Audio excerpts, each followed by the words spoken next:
There could be another series within his work on just the floors, all the different floors that he's photographed. But there is also this poet that he tries maybe sometimes to contain and to make more, to sort of put aside, but he can't. It keeps coming up in the book as well. And then I thought I could perhaps go to him and ask if I could introduce some of his images into my museum of furniture, because that seems to be, or make a book of furniture of his images. And then this image, does it go into a museum of furniture, or does it go into a museum of architecture, or does it go into a museum of light, of which he is really the complete master? And I think I'm going to ask Manju now to read a quote that he made about why he works in black and white.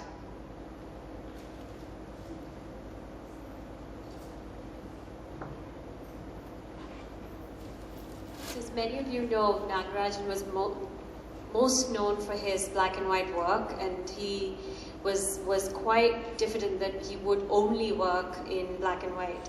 And in his autobiography, and he's an amazing writer actually, and he sort of states why he chose black and white for all his photography. And he says, talking of black and white, let me explain why I chose to document all my old homes in black and white and not in glossy and glitzy color. My approach to the subject was purely documentary and archival. The idea was not to produce clever and stunning images of the interiors using complicated photographic equipment. Though most of the interiors were ill-lit, I avoided using artificial light as far as possible. I settled to work in the light that was available so that the picture looked natural and unmeddled with. I must confess that I did try shooting some of the initial interiors in color. The result was atrocious. Because of the long time exposures required, an account of insufficient light in the interiors, the color of the images got distorted.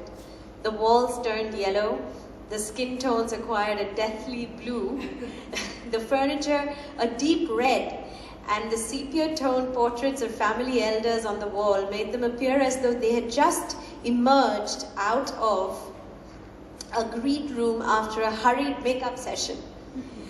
The entire effect looked somewhat theatrical and nowhere near what I wanted. So I stuck to black and white, which was artistically more satisfying.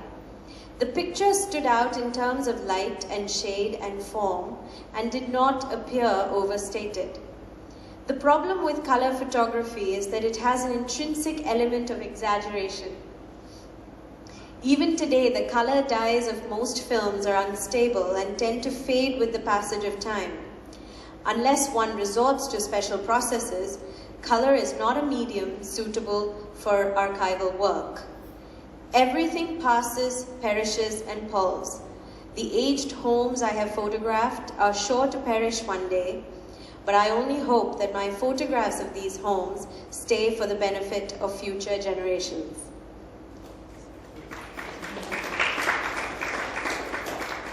So ladies and gentlemen, I'm still not sure, is he the photographer, is he the archivist, is he the historian, is he the author, or is he a poet? And this book, which is really, to the best of my memory, very close to what Nagarajan had wanted. I saw Chiki Sarkar here earlier, she's not here now, but we were sort of urging Edwin to make this book a few years ago. And they wanted, because it's difficult to make books now, they wanted a much smaller format, and he did not agree. And he didn't want a foreword written by anybody else, because he knew what he wanted to say. He's written a beautiful introduction to each chapter in this book, and I think it's really the book he wanted. And it was designed by Geeta and Umayma, but it's completely in sync what he liked with what he would have liked, I think. And I love this aspect of the book, sort of, you open it like a door, and then you enter it. And that the little flyer flies out, which it was meant to do. And then you have these beautiful images to really just have open somehow on the wall. I think books can now be put on the wall as well. And I would put some of these images, I would put this, for example, open just like that, on the wall. And just look at that every other day. Because some of these images, if you really allow, if you get over the where and the when, where he took this picture, you probably will find this very meditative quality to them. This quality that will really slow you down, which, you know, I don't even know where is this picture from. Somewhere in Uttar Pradesh. And so when you see this in a magazine, this is one of the problem of captions. I understand that this book is being done for, one form of Nagarajan, but in another form of Nagarajan, I would not have the captions because I would hope that you could come and complete the picture.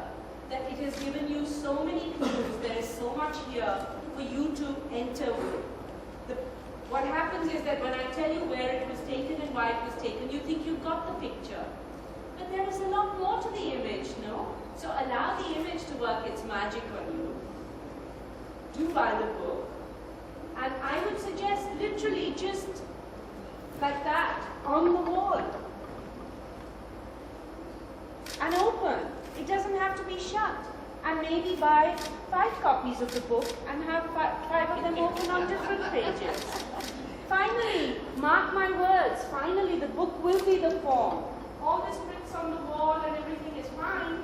It's one way, but it's not the only way. So I'd like to present to you the Nagarajan.